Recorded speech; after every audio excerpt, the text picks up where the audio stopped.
Ngayong bagong taon, huwag nang magkanya-kanya. Payo po yan ng mga Metro Manila Council kung pagpapaputok lang ang pag-uusapan.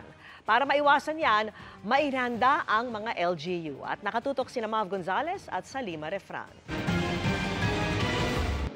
Alas 5 pa lang na madaling araw, bubuksan na sa publiko ang Rizal Park sa mismong bisperas ng bagong taon.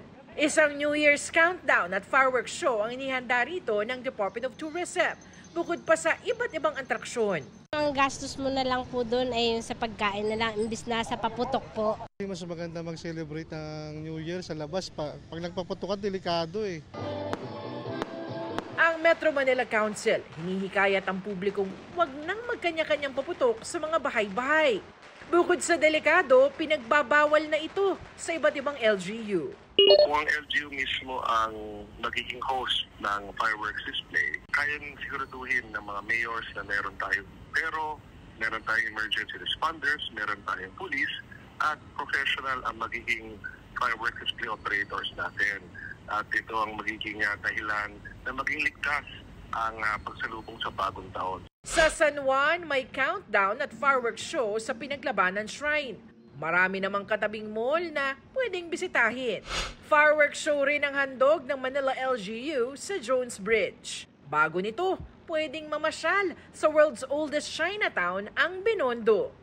Sa Quezon City, pwede ring mamasyal sa loob ng Quezon Memorial Circle habang hinihintay ang countdown at fireworks show.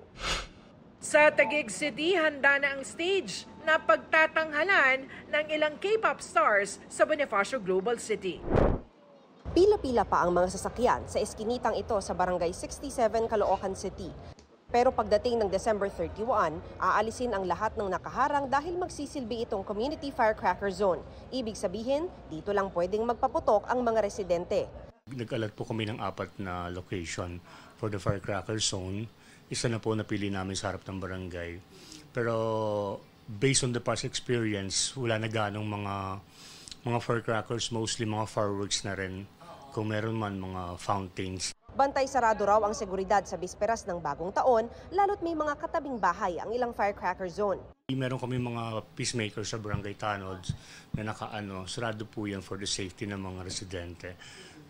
Meron na rin pong standby na mga fire extinguisher to prevent po yung mga disaster.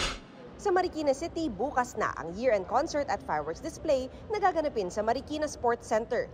Bukas ito maski sa mga hindi Marikenyo. Sa Makati City, may libreng fireworks display rin. We are really making sure that we just have like one big community. This is not just fireworks, it's a combination with laser light show. Para sa GMA Integrated News, Mav Gonzalez at Salima Refran, nakatuto kami 24 oras.